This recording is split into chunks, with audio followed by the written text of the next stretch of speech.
Welcome to the lecture series of VLSI Design. Myself Dr. Sandeep Garg, Associate Professor Electronics and Communication, Oriental College of Technology, Bhopal.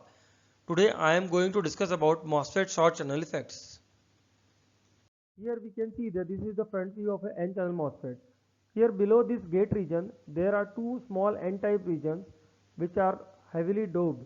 These two regions are the source and the drain region. When we apply a positive voltage across this gate terminal, then this positive voltage will attract the minority charge carrier, that is the electrons, from this p-type substrate, and these charge carriers are accumulated near the gate region so that they will form the channel just below the gate region. This gate electrode is placed just at the top of this channel and the positive voltage is applied across this gate terminal.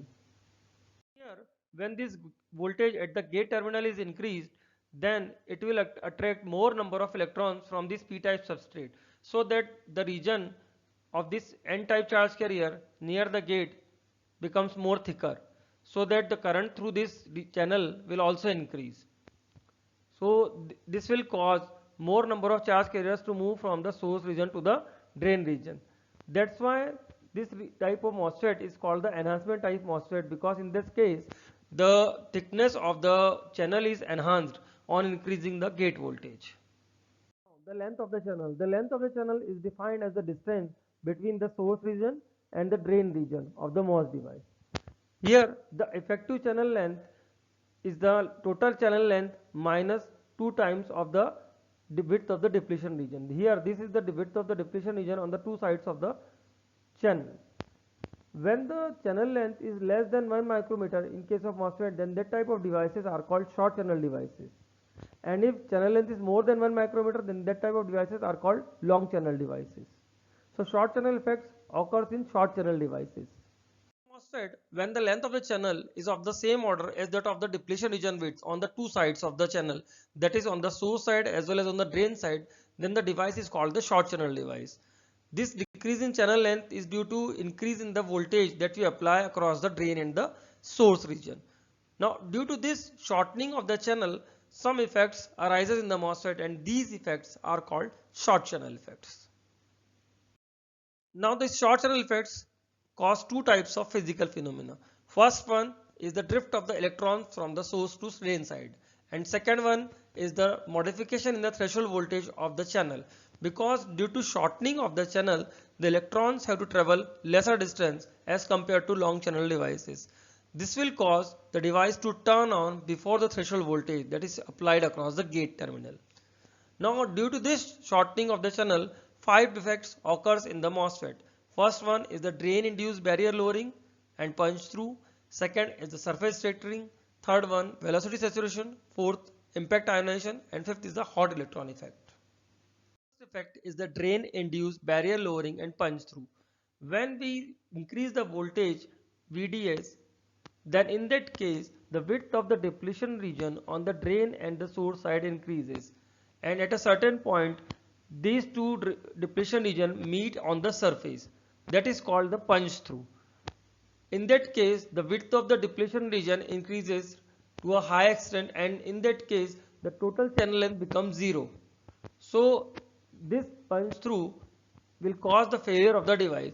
Now this punch through can be minimized by using the thinner oxide, that is by using the thin silicon dioxide layer, larger substrate doping, shallower junctions, and obviously with longer channel, means if we increase the channel length. Now in case of small geometry MOSFETs, the potential barrier is controlled by both the gate to source voltage VGS and drain to source voltage VDS, while in case of long channel devices it is only controlled by VGS. Now if we increase the drain voltage, then in that case the channel length will decrease and it will lead to drain induced barrier lowering, means in that case the drain has reduced the barrier for the electrons between the source and the drain region. However, in long channel devices it is only controlled by the gate voltage. Now this reduction in the potential barrier will allow electron flow between the source and the drain region even when the gate voltage is lower than the threshold voltage. This figure demonstrates the effect of the drain induced barrier lowering. We can see that as the voltage VDS is increased, the barrier is lowered in that case and the channel length reduces. effect is the surface scattering. Now, as we increase the voltage VDS across the drain and the source side, then it will cause the increase in the width of the depletion region on the two sides. This will cause the longitudinal electric field to increase, and in that case, the surface mobility becomes dependent on the field.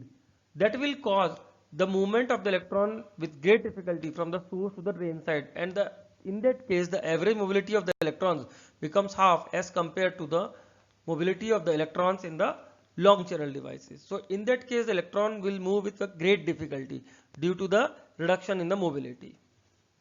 This is called surface scattering. Another effect is the velocity saturation effect. When we increase the voltage VDS, that is the electric field, then up to a certain point the velocity of the charge carrier will increase, and after a certain point this velocity becomes saturate. This is called the velocity saturation effect. So this velocity saturation effect can be reduced by lowering the bias voltages. Another effect is the impact ionization. In that case, the high speed electrons strike the silicon atoms and make more and more electron pair free, so that the electrons created in this region will be attracted towards the drain region, and the holes created are attracted across the substrate region. The region between the source and the drain will act like the base of an NPN transistor, because the region in between is the P type and the source and drain region are of N type. In that case, the N region on the source side will act as the emitter, while N region on the drain side will act as the collector. So that overall behavior will be like a NPN transistor. This diagram shows the effect of the impact ionization. Here we can see that the electron, as the electron strikes, so that these electrons and holes are created. These holes are shown by red symbol and the electrons are shown by green. Now another short channel effect is the hot electrons. Here the hot electrons means the electrons having very high amount of energy. These high energy electrons will enter into this oxide region and will get trapped within this oxide region. So the properties of this oxide region will get changed, as it is an insulator ideally, but now since electrons are trapped, so this region becomes also conducting. As more and more charge carriers are trapped here, so they can accumulate with time, and this will degrade the performance of the device, because in that case this gate will lose the control over this channel of the MOS device. So this hot electron effect must be avoided.